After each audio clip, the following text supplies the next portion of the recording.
Bien, nos acompaña Ricardo Lombana, candidato a la presidencia de la República, Movimiento Otro Camino. Está con nosotros a esta hora de la mañana. Y queremos en este momento plantear algunos temas que son de vital importancia para el pueblo panameño. Pero antes de esos temas que han sido evaluados y que coinciden en todas las encuestas que yo me imagino que el señor Lombana maneja también, que es falta de empleo, alto costo de la vida, falta de agua, inseguridad y medicamentos. Quiero que me especifique en qué consiste esta propuesta de el costo de la energía para los sectores populares, principalmente a $5. Explíquele esto a la población, porque hay mucha gente que nos escucha a través de este medio de comunicación y las redes sociales que quiere digerir un poco su propuesta. Yo escuché hace unos días una entrevista, me pareció interesante, pero quiero que usted mismo le transmita esto a la audiencia. Buenos días, señor Lombana. Buenos días, Álvaro, y buenos días a toda la audiencia.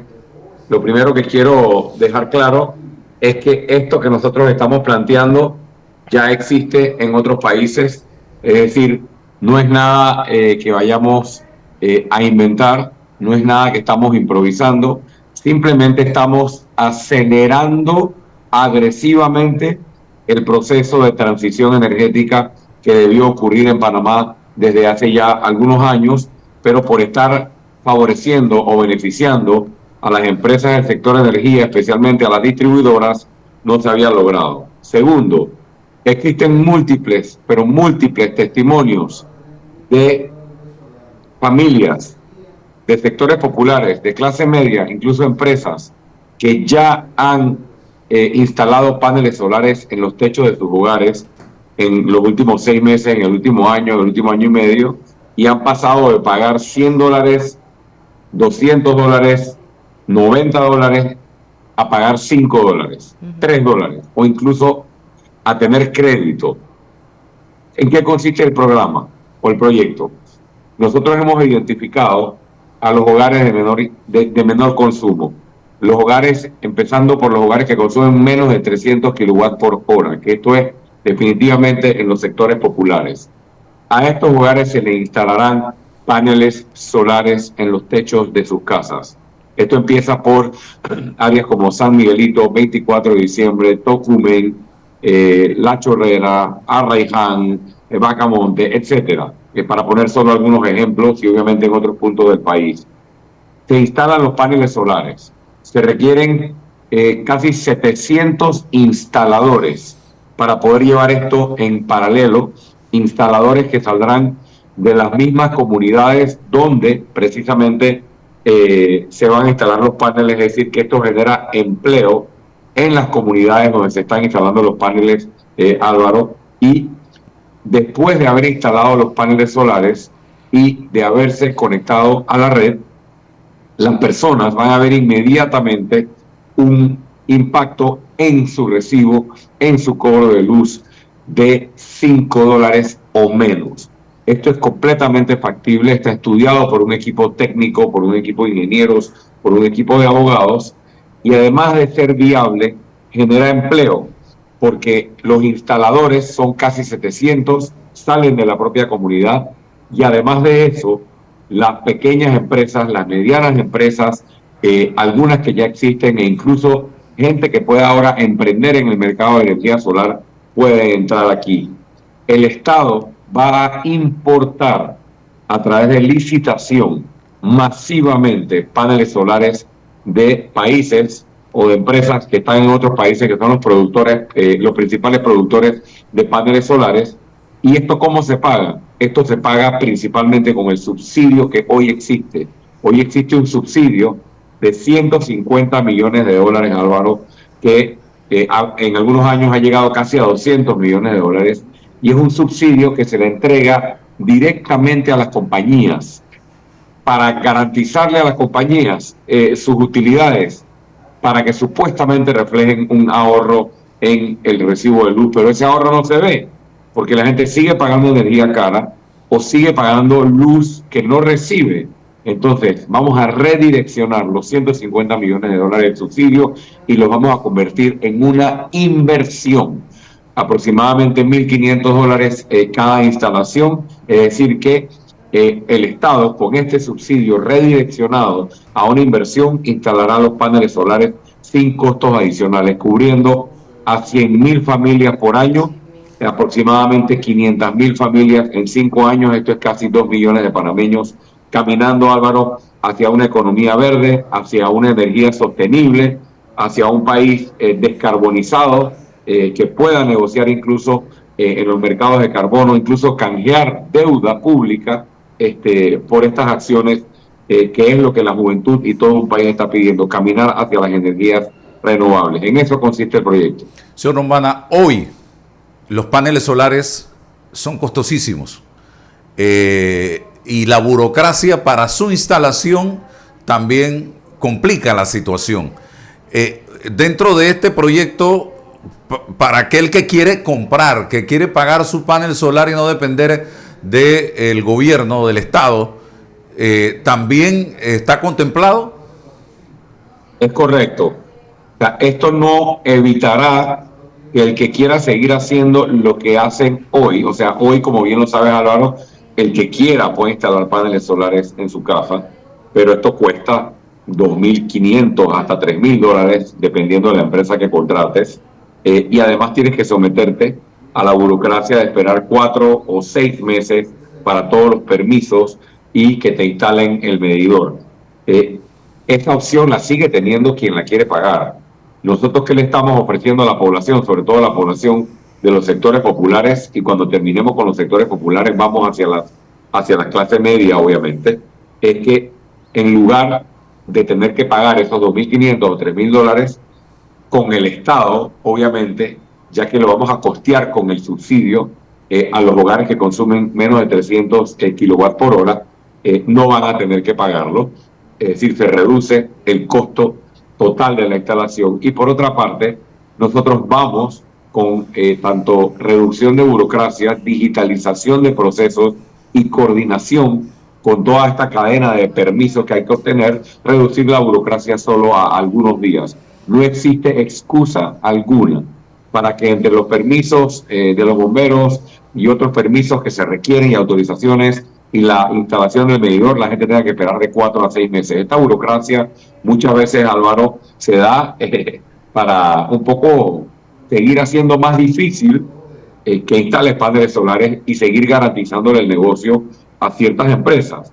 Nosotros estamos cansados y la población está cansada de que la ASEP y las autoridades, gobierno, trabajen para las distribuidoras de energía y trabajen para las compañías del sector eléctrico. Llegó un gobierno y va a llegar un gobierno que no va a trabajar para las compañías, que va a trabajar para la población, finalmente, y no vamos a permitir que la CEP siga trabajando para las distribuidoras, y por eso el proyecto es completamente viable. Pero para responder claramente tu pregunta, cualquiera que quiera seguir optando por pagarse su instalación de paneles lo podrá hacer. Ok, es importante dentro del sistema entender cómo funcionan las cosas y aquí las distribuidoras tienen una regulación. Las que están libres haciendo lo que les da la gana son las generadoras. Sí. Y ahí hay que poner un alto también, el señor Lombana. En Panamá, en el sector eléctrico, hacen lo que les da la gana las que están reguladas y las que no están reguladas, Álvaro, y yo creo que usted lo sabe porque la ASEP no está haciendo su trabajo. Es casi que una entidad que trabaja para las empresas reguladas. Entonces, definitivamente que vamos a reforzar la SEP, vamos a eliminar los conflictos de intereses que existen en la SEP para que realmente regulen y defiendan al consumidor y al cliente, y vamos a tener que pasar nueva legislación porque esto empieza con la revisión de los contratos, Álvaro. El país entero nos está pidiendo que revisemos los contratos. No puede ser que tengamos empresas, tanto generadoras como distribuidoras, que tienen contratos con la red completa, ya sea contratos con la Nación, ya sea contratos con ETESA, y que no se cumplan. Entonces, si hay empresas, y lo he dicho muchas veces y lo reitero en esta entrevista que me está concediendo, Si hay empresas que tienen contratos y los contratos no se cumplen, esas empresas se tendrán que ir de Panamá o esas empresas se les terminará el contrato y buscaremos nuevos actores. Basta de seguir permitiendo empresas que tienen contratos con el Estado o tienen contratos con la red o con el sistema de red, porque es un sistema complejo que no vale la pena desmenuzarlo en este momento tal vez, tienen que cumplir. Y sí, tendrán que adaptarse.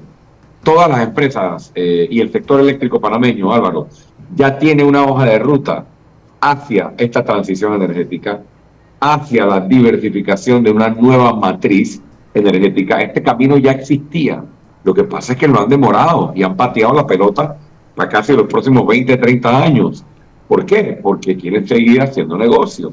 Entonces, en la medida en que el país entero migre hacia paneles solares, migre hacia energía eólica, definitivamente es que se beneficia a la población y se reducen las utilidades de ciertas empresas.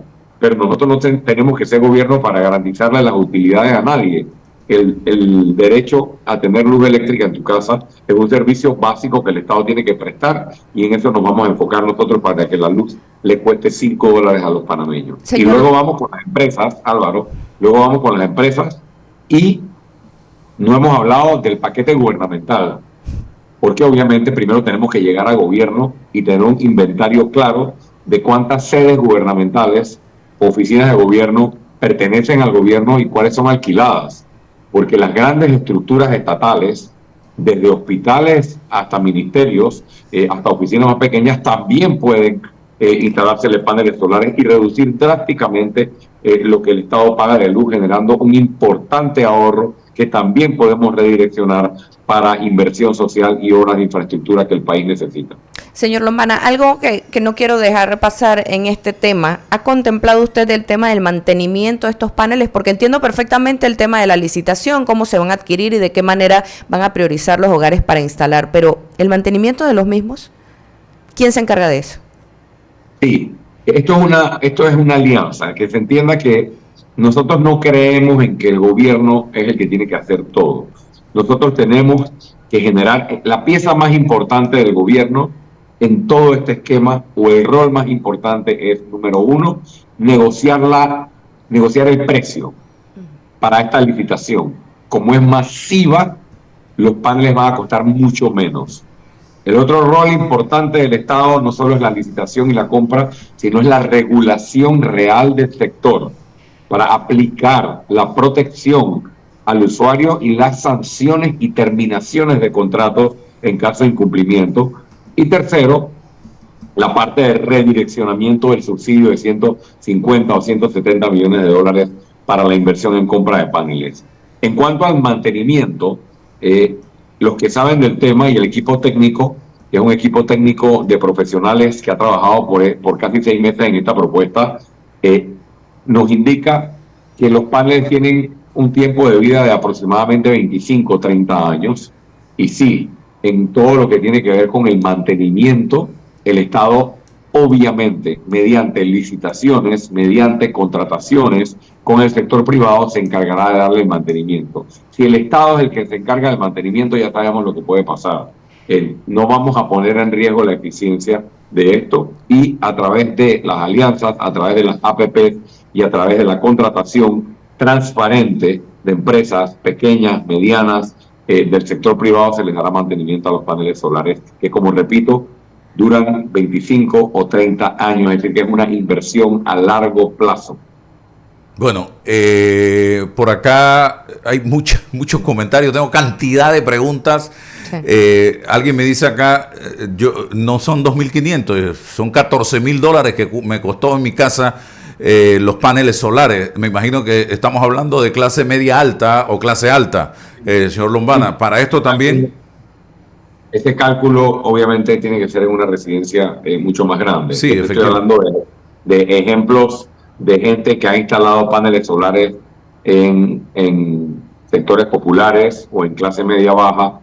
Allí, por ejemplo, son familias que han tenido que pagar $2.500, $3,000, hasta $3.500. Conocemos por lo menos más de 100 casos en ese sentido. Si son $14,000, yo creo que es porque son más paneles solares. Nosotros estamos hablando de hogares que funcionan con 4 paneles solares. Ese costo sí anda alrededor de los $2.500, $3.000. Bien, y es importante aclararle a la población que siempre vas a estar conectado al sistema, tienes que estar conectado al sistema, porque el panel solar depende de la energía, de la luz del sol, y hay momentos en que tú vas a necesitar conectarte al sistema definitivamente. Así que hay otros candidatos, Álvaro, que seguramente te prometerían tener un sol en la noche, pero nosotros no estamos en eso. Nosotros estamos con una propuesta completamente viable desde el punto de vista técnico. Y es importante lo que dices, porque muchas veces el que no entiende de esto, y yo no soy ingeniero, obviamente me ha tocado en los últimos 6 meses, en el último año, estudiar mucho con este comité técnico y aprender mucho del tema, porque a pesar de que tengo una visión verde del país, una visión balanceada entre crecimiento económico, entre desarrollo y conservación de nuestro gran recurso natural, estos son aspectos muy técnicos y tú podrías pensar que cuando instalas paneles solares ya resuelves el tema y la energía que tú generas es la que consumes en tu casa y punto. Muchas veces esto no funciona así. Tú generas energía y esa energía tú la inyectas a la red y luego consumes energía de la red y se hace una suma y resta. Si tú aportaste, para ponerlo fácil, si tú aportaste 10 al sistema y consumiste 11, tú tienes que pagar 1. Sí, claro. La operación aritmética. Eso es lo que se hace en realidad y por eso la gente está pagando mucho. No, después que presentamos la propuesta nos han inundado de testimonios y la gente nos ha enviado su factura anterior y su factura nueva y hemos visto cómo hay mucha gente que hoy la factura le llega en -5 o en -7 porque tienen crédito y es factible también en términos de tiempo, Álvaro, porque fuimos a San Miguelito hace 2 días, el día del debate, e hicimos una instalación de 4 paneles solares en una casa y nos tomó menos de 4 horas la instalación, así que eso confirma que con una cuadrilla de aproximadamente 650 personas trabajando en paralelo en todo el país, alcanzas a 100.000 familias en el plazo de 1 año desde el momento de arranque. Y para los que viven en edificios, que también es otra pregunta que surge, no se preocupen, que esto tiene otra etapa, que son las comunidades energéticas, las que existen en otros países. Las comunidades energéticas, ¿qué son? Esto, agarrar un terreno, por ejemplo, y instalar en ese terreno un parque de paneles solares, o agarrar los techos de estructuras donde pueden instalarse importantes cantidades de paneles solares para generar una cantidad importante de energía que se inyecte a la red y con esa energía de estos parques o de estas comunidades energéticas, entonces se le manda o se le compensa la energía para el consumo de los que viven en el edificio. Así que no te preocupes que no se quedan por fuera. Ricardo, una pregunta que cobra vital importancia en este momento. He estado revisando diversas encuestas y me preocupa el sector joven de este país. No hay en este momento una especie de entusiasmo masivo en la juventud. Yo soy padre de 2 muchachos de 26 y 24 años, profesionales ambos, y converso con ellos sobre qué piensan sus amigos, qué piensan ustedes, y no los veo motivados, no los veo entusiasmados con ir a votar el 5 de mayo. Y yo les digo, muchachos, yo no les voy a decir por quién votar, pero algo sí tengan claro, que si tú no votas, después no te quejes, que el no votar no resuelve nada. Entonces, no sé si ustedes están viendo este tema que puede ser crucial en la decisión del 5 de mayo entre seguimos en lo mismo o cambiamos el rumbo. ¿Qué piensa Ricardo Lombana de este tema? En primer lugar, esa realidad que mencionas ha empezado a cambiar en las últimas semanas. Estamos viendo cómo tal vez hace un mes existía una cantidad de jóvenes indecisos o incluso que decían en las encuestas y en los sondeos que no iban a votar. Nosotros estamos haciendo nuestras propias mediciones y claramente nos están indicando que ese número empieza a moverse y a variar. Mucho del apoyo que tiene nuestra candidatura es un apoyo de la juventud. Nuestros votantes, aunque tenemos votantes de todas las edades, definitivamente que nuestro voto fuerte o más fuerte es en la juventud. Sin embargo, no voy a dejar de mencionar que lo que tú señalas es una realidad o sigue siendo una realidad, porque a estas alturas, a pocos días de la elección, deberíamos tener a una juventud mucho más decidida y mucho más entusiasmada, por decirlo así, en ir a votar. Pero yo estoy seguro que de aquí al 5 de mayo van a terminar de convencerse, y por eso nosotros hemos estado hablándole directamente a la juventud.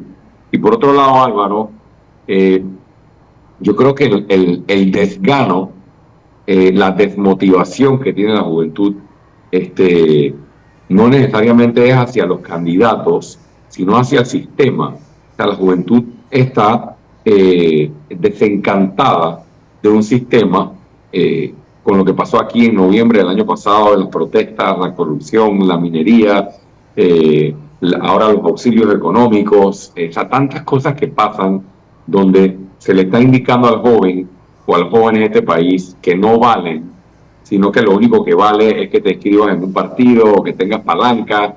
Eso obviamente va matando la motivación de la juventud. Este escándalo de los auxilios económicos es una gran avalancha para desmotivar a los jóvenes. ¿Por qué? Porque yo me he encontrado con jóvenes, miles de ellos, a lo largo y ancho del país, Álvaro, provincias, comarcas, en Bocas del Toro, en Darién, en las comarcas, en las montañas de Veragua, en las montañas de Herrera, en las montañas de Los Santos, por todos lados, que lloran porque no pudieron ir a la universidad o no pudieron tener los recursos para ir a la universidad, y hoy te dicen, señor Lombana, o sea, esto es realmente cruel y decepcionante, porque hemos visto como cientos, para no decir miles, de jóvenes o de personas que pertenecen a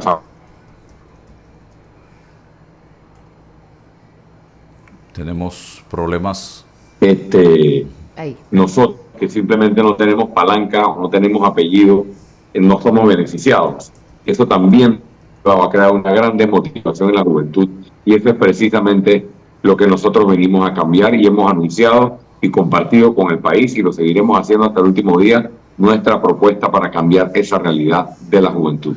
El desempleo es lo que más nos está preocupando en todos los estudios de opinión que se hacen. ¿Cómo enfrentar este tema, señor Lombana, rápidamente?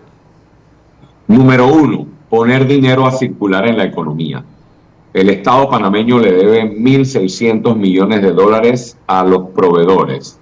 En esos proveedores hay productores pequeños, productores medianos, productores grandes, sector financiero, inmobiliarias.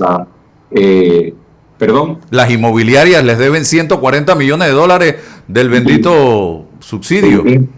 Inmobiliarias, compañías que no han cobrado. Hay todo un segmento diverso de proveedores, chicos, medianos y grandes, de todos los sectores, incluso, Álvaro, empresas operadoras turísticas o corredores extranjeras que no se le han pagado. Si tú pagas esos 1.600 millones de dólares en vez de estar pidiendo prestado para pagarle la planilla al PRD y al Molirena, o para el presupuesto de la Asamblea, o para descentralización paralela, o para tantos millones, o auxilios económicos, por ejemplo, y ese dinero tú lo pones a pagar a los proveedores.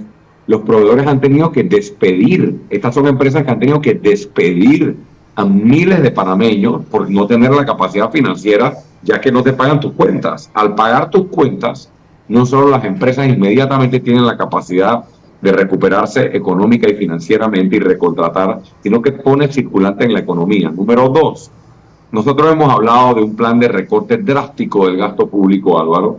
Creo que ustedes lo han escuchado, con la eliminación de las botellas, la eliminación de la partida discrecional, la reducción y revisión inmediata de alquileres del Estado, de oficinas, alquileres de vehículos de lujo, todo lo que tiene que ver con dobles o triples ingresos en el gobierno, esto es los ministros y viceministros que ganan salario, gasto de representación, viáticos y pertenecen además de a 3, 4 juntas directivas y cobran dietas y al final se meten como 10.500, 11.000 dólares. Solo para mencionar algunos rubros, esa reducción de gasto público más la recaudación de impuestos, porque aquí hay una evasión de impuestos de 2.500, 3.000 millones de dólares aproximadamente, inmediatamente le genera ingresos al Estado. ¿Para qué? Para crear un fondo de ayuda no reembolsable para las pequeñas empresas. Nosotros vamos a apostar primero a los pequeños, porque los pequeños y los medianos, Álvaro, son los que mueven la economía. Si tú le inyectas, ¿no?, a muchos de estos pequeños que hoy están contra la pared, que requieren invertir en pequeñas infraestructuras, en pequeños equipos de trabajo, en pequeños hornos, en pequeños materiales, en insumos para poder hacer sus productos, etcétera, inmediatamente pones a mover la economía en todo el país, porque la microempresa está y los emprendimientos están distribuidos en todo el país.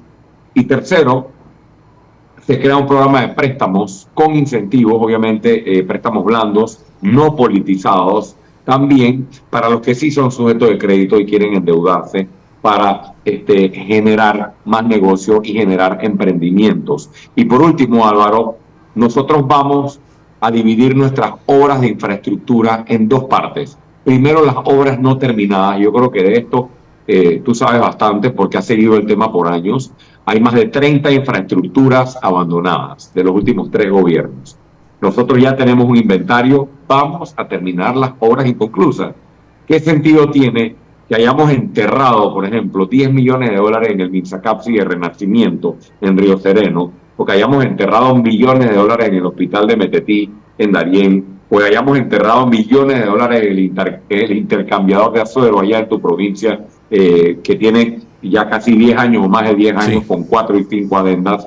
Todas estas obras, incluyendo el nuevo hospital oncológico, se van a terminar en la administración de Ricardo Lombana y eso inmediatamente genera empleo. No tenemos que inmediatamente correr a hacer nuevas obras, sino también tenemos todo un paquete de obras que ya van por la mitad y que si las dejamos abandonadas vamos a perder la plata de los panameños. Así que ahí tienes un abanico de acciones que ocurren y empiezan a ocurrir en los primeros 100 días que dinamizan inmediatamente la economía. Y para los jóvenes está el programa de aprendices, Álvaro, que es la contratación de jóvenes entre 18 y 25 años, donde hay un desempleo preocupante. Y esto es fácil. Se le va a otorgar un incentivo a la empresa privada, que obviamente está interesada en tener incentivos, y a cambio de ese incentivo, la empresa contrata jóvenes entre 18 y 25 años. ¿Qué pasa en estos 3 años? Se contrata al joven por 3 años, como mínimo, porque de ahí para adelante el joven puede seguir trabajando si es bueno y la empresa obviamente lo evalúa positivamente. En estos 3 años el joven genera ingreso, se inserta en la economía, gana experiencia por 3 años y se convierte en sujeto de crédito para poder aspirar a un primer préstamo para su primera vivienda o para su primer emprendimiento. Muy bien, Lisbeth. Señor Lombana, el tema de la inseguridad, ¿cuál es la ruta a seguir en un gobierno liderado por el señor Lombana? Y le agrego a lo que usted dijo, señor Lombana, que a toda esa gente que va a emprender hay que formalizarla para que ese recurso entre a la caja de seguro social. Eso es automático. Esto está contemplado de esa manera y es una gran oportunidad con este programa de fondo de ayuda no reembolsable y con los préstamos blandos de ir formalizando a la población. Pero ¿sabes qué, Álvaro? Todo eso será gradualmente, porque no podemos hacerlo el primer día, pero claro, estamos listos porque fuimos a Singapur y fuimos a Israel, que tienen los gobiernos digitales más modernos del mundo. ¿Para qué? Para que todo eso tú lo hagas desde tu celular.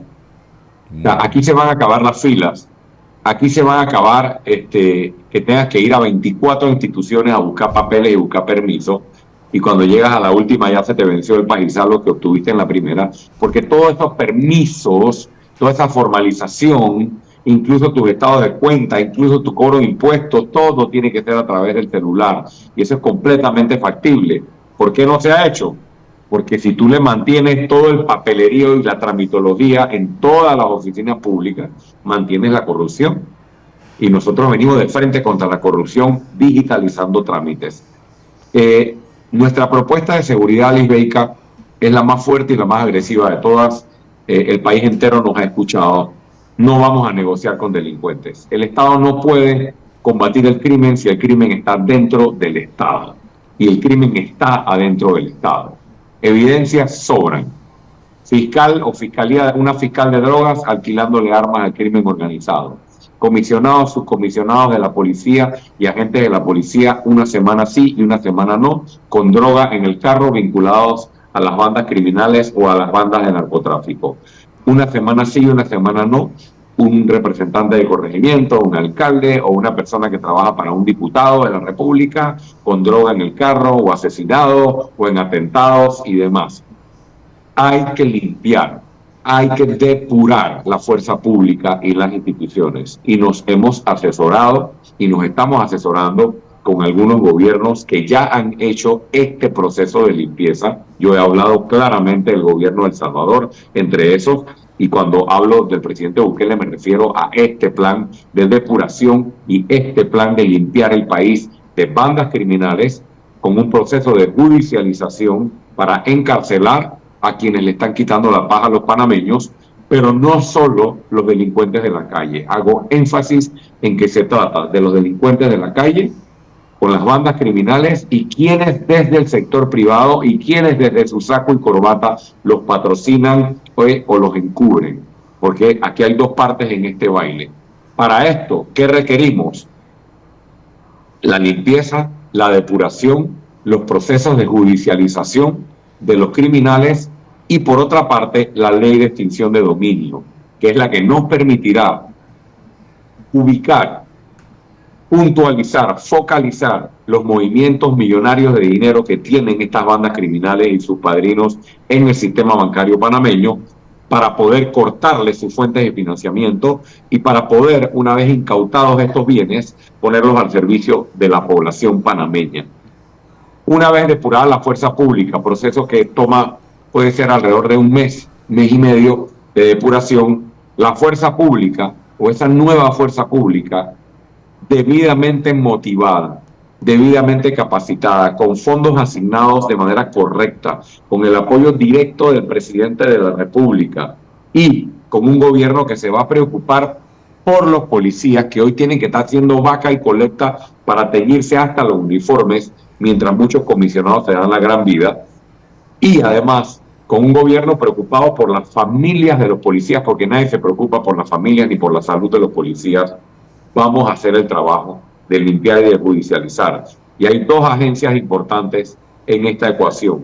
La Agencia Nacional de Investigación de Casos de Corrupción, la ANTAI, Lisbeica y Álvaro, será convertida en una agencia de investigación que sí tendrá dientes, como existe en Singapur. Muy bien. Hará investigaciones para poner las evidencias en las manos del nuevo procurador o nueva procuradora de la administración que nos va a tocar designar, y esta agencia podrá investigar a cualquier miembro del Ejecutivo. Y segundo, la unidad de análisis financiero, que el señor Martinelli en su momento se la llevó para la presidencia y no hemos sabido más nada de la UAS. La devolveremos a donde estaba para que tenga independencia y autonomía para identificar las transacciones sospechosas del crimen organizado y de los corruptos. Sé que usted tiene muchos compromisos, pero hay dos preguntas rápidas aquí.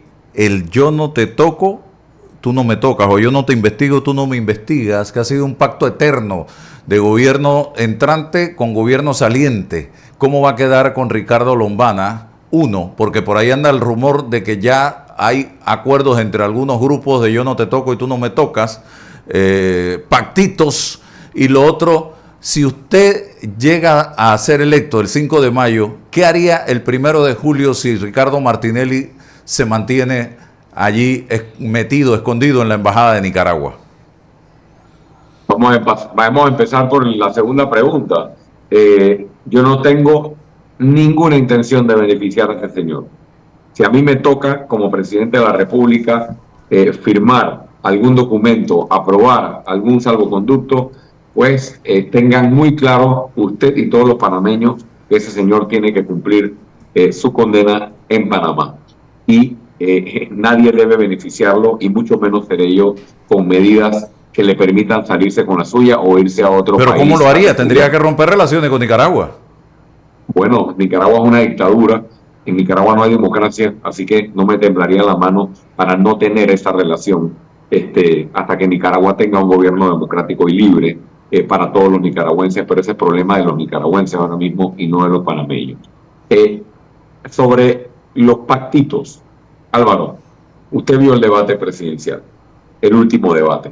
Yo creo que el país entero se dio cuenta porque eso fue lo que vi yo, cómo los candidatos estaban jugando pechito y cómo se tiraban la bola jugando pechitos los unos a los otros para atacar a Lombana, ¿no? Un coqueteo eterno, un coqueteo permanente entre los candidatos, lo cual te indica que ya hay conversaciones detrás de cortina entre distintos candidatos y distintos grupos, tanto para medidas o acuerdos o pactos que van a ejecutar luego de que sean gobiernos si llegan a ganar, y dos, para atacar al único candidato que los amenaza a todos ellos.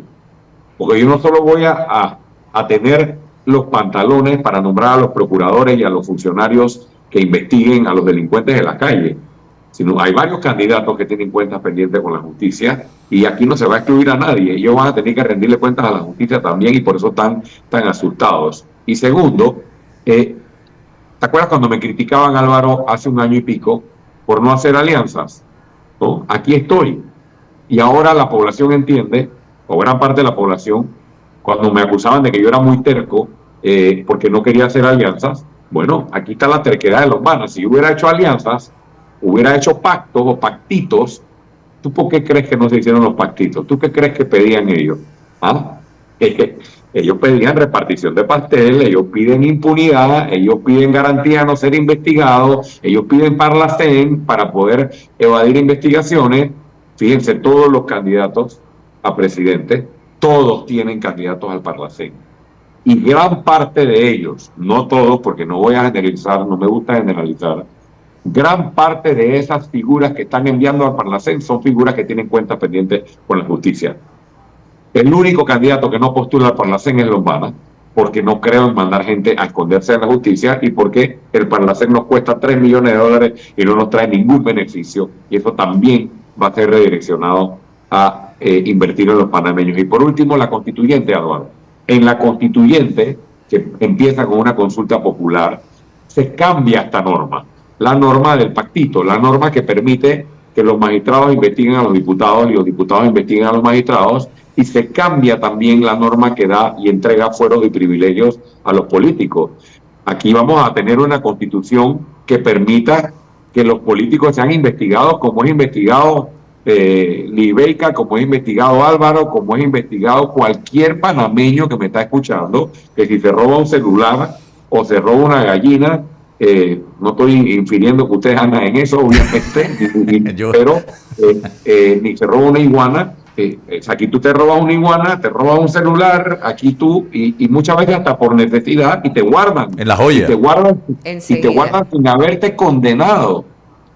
Aquí tú te robas 30, 40 millones de dólares, y aquí estás paseándote por la calle tranquilo. ¿Ustedes creen que el país entero no está cabreado por eso?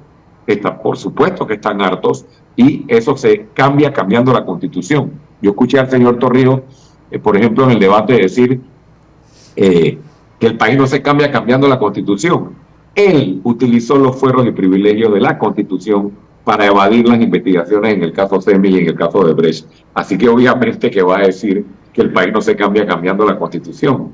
Vamos a cambiar la Constitución, pero la van a cambiar los panameños, no la van a cambiar los panas, y por eso la consulta para preguntarle al pueblo si quiere la asamblea más pequeña, si quiere limitar el presupuesto de la asamblea, si quiere menos circuitos electorales, si quiere segunda vuelta electoral, si quiere eliminarle los fueros y los privilegios a los políticos. Y por otra parte, haremos un plan agresivo desde el día 1 de reactivación económica para generar empleo. Oiga, ¿y los que no fueron al debate se estarán comunicando? ¿Qué piensa usted de eso? Tú sabes de qué me acordé, Álvaro, antes de contestarte. Usted sabe que a mí me gusta mucho también el humor. Me llamó la atención que fuera en Jimmy. ¿Te acuerdas aquella reunión famosa en Jimmy? ¿No? De los PRD, precisamente. Sí. ¿No? Cuando yo vi que estaban ahí, ¿cómo es? Encuartelados en Jimmy, el candidato de gobierno, me acordó aquella reunión durante la pandemia en Jimmy del PRD. Me parece una falta de respeto hacia la población, más del señor Mulino, porque el señor Mulino se la ha pasado ausente de los debates presidenciales. Le dio la espalda al sector agropecuario, le dio la espalda al sector turismo, le dio la espalda a la juventud, le dio la espalda a la Cámara de Comercio y al sector privado, y le ha dado la espalda a los estudiantes y prácticamente a todo un país. Y yo digo, si tú quieres ser el gerente de esta gran nación llamada Panamá, tú tienes que ir a las entrevistas. Tú no contratas a nadie sin ir a las entrevistas. Sí, aquí no ha querido venir.